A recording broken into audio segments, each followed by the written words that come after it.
এই যেন এক না থামতে চাওয়া যুদ্ধে নেমেছে দুই রাজনৈতিক দল। রায়গঞ্জ লোকসভায় নির্বাচন শেষ হলেও শেষ হয়নি পোস্টার যুদ্ধ। প্রসঙ্গত রায়গঞ্জ শহর ছেয়েছে মোহিতবাবুতে। কিছুদিন আগে প্রাক্তন পৌরপতি মোহিত সেনগুপ্ত আর্থিক বেনিয়মের মামলা থেকে বেকসুর খালাস পেলে কংগ্রেস দলের পক্ষ থেকে লাগানো হয় শহরের বিভিন্ন জায়গায় ফেস্টুন, তাতে লেখা সত্যের জয়।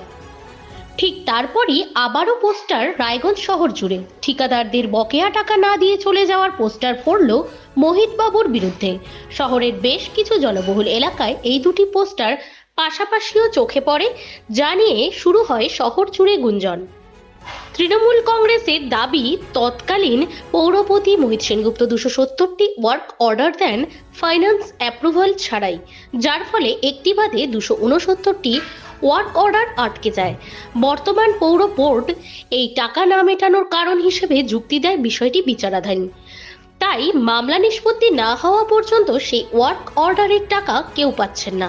অপরদিকে কংগ্রেসের পাল্টা জবাব, বর্তমান পৌর বোর্ডের বেশ কিছু কাউন্সিলরের উপস্থিতিতেই সেই ওয়ার্ক অর্ডারগুলোতে সই করেন মোহিত সেনগুপ্ত।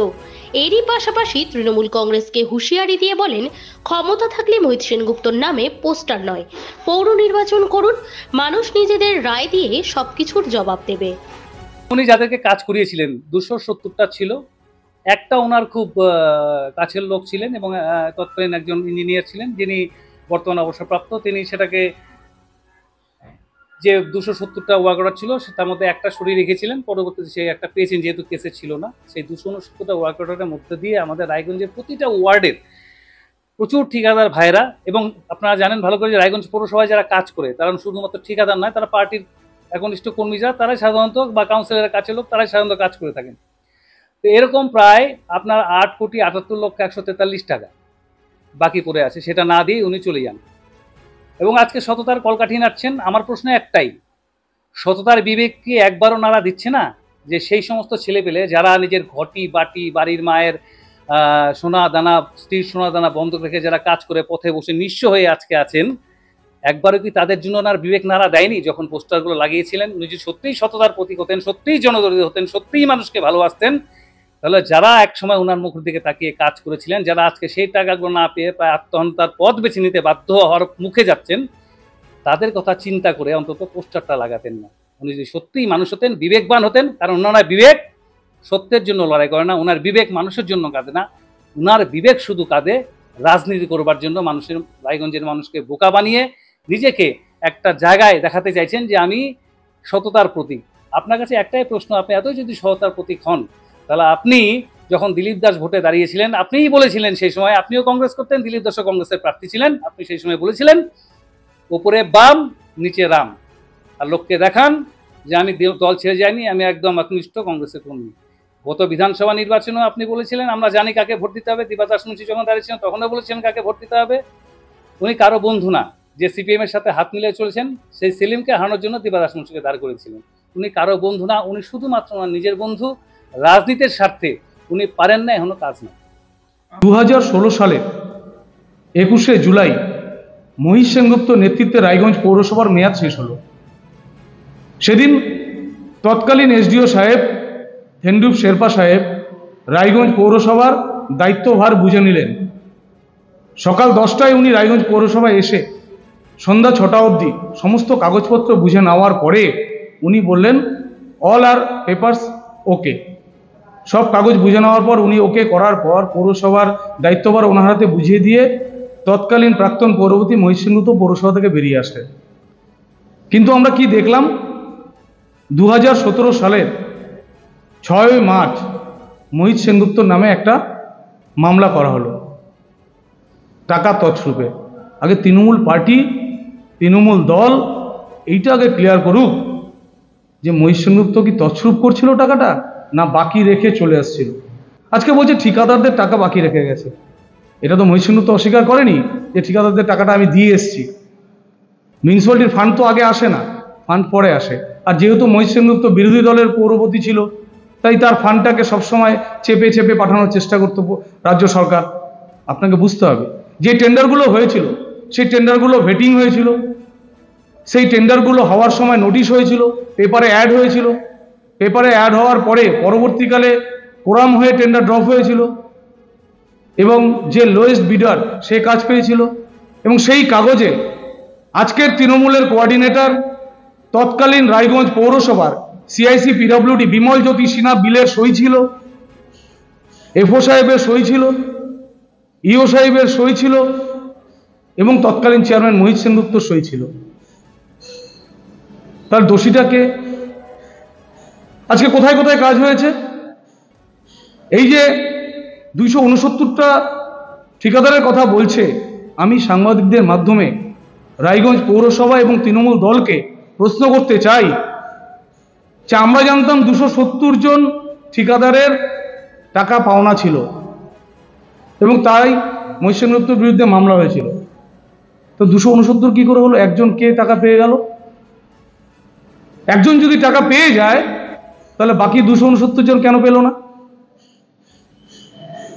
আপনাদের জেনে রাখা দরকার, মোহিতবাবু যেদিন চেয়ারম্যানশিপ থেকে তার মেয়াদ পূর্ণ করে এসডিও সাহেবকে সমস্ত দায়িত্বভার বুঝিয়ে দিয়ে চলে এসেছিলেন, তার পরবর্তীকালে টাকা এসেছিল পৌরসভায়, যে কাজগুলো হয়েছিল সেই কাজগুলো টাকা এসেছিল। সেই টাকাগুলো রায়গঞ্জ পৌরসভা এবং এই তৃণমূলের গুন্ডা বাহিনী, বিনা ভোটে জেতা কাউন্সিলর, এরা মূলে তছরূপ করেছে। আপনারা বায়ো টয়লেটগুলো এখন আর রায়গঞ্জ শহরে কি দেখতে পান? আপনাদের চোখে পড়ে? আজকের যিনি পৌরপতি তাকে যায় প্রশ্ন করবেন, তার বিননগর এলাকায় কাজ হয়েছিল 23 নম্বর ওয়ার্ডে, তাকে প্রশ্ন করবেন। তার ওয়ার্ডে 2টো প্রাইমারি স্কুল আছে, একটা বিননগর জিএসএফপি স্কুল, একটা উপেন্দ্রমোহন স্কুল। এই দুটো স্কুলে 50-50 খানা ব্রেঞ্চ দিয়েছিল তৎকালীন পৌরপতি মোহিত সেনগুপ্ত। এই টেন্ডারের মধ্যে দিয়ে সেটা কি মোহিত সেনগুপ্ত বাড়িতে নিয়ে গেছিল না আজও সেই স্কুলে ব্রেঞ্চগুলো আছে? তা রায়গঞ্জের মানুষকে ভুল বুঝিয়ে লাভ নেই। মোহিত সেনগুপ্ত চোর না, চোরেদের মুখে ধর্মের কাহিনী শুনে লাভ নেই। তৃণমূল যে চোর, তৃণমূলের যারা কাউন্সিলর তারা যে চোর সেটা প্রমাণ হয়ে গেছে, তাদের পায়ের তলায় মাটি সরে গেছে। 5 বছর পার হয়ে যাওয়ার পর আজকের দিন অব্দি নির্বাচন করতে পারছে না, এটা তাদের অপদার্থতা। তৃণমূল কংগ্রেস যেটা দাবি করছে যে এই যে ওয়ার্কার সেটাতে কোনো কোন ফান্ড থেকে টাকা আসবে সেই ফান্ডের উল্লেখ ছিল না।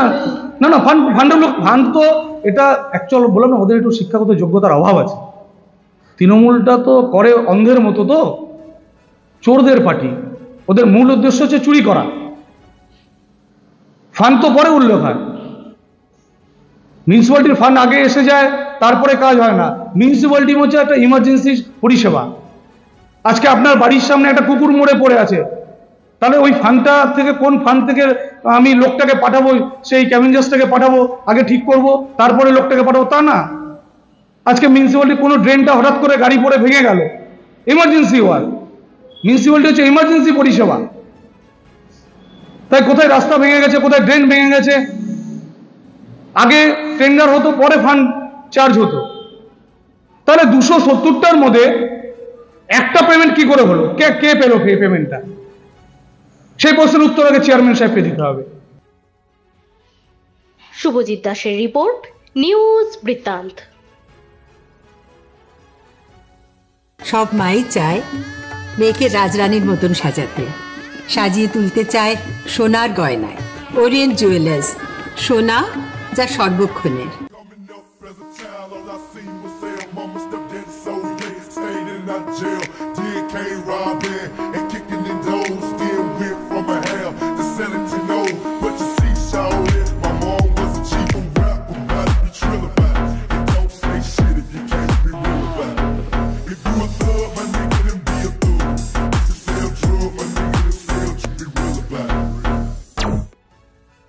ছোট ছোট অনুভূতি, স্মৃতিগুলো থেকে যায় সব সময় আদরে।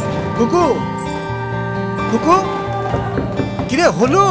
আসছি। লকডাউন সময় তো হয়ে এলো। কিছু স্মৃতির ভাজেই তোলা থাকে শুভারম্ভে প্রাপ্তি।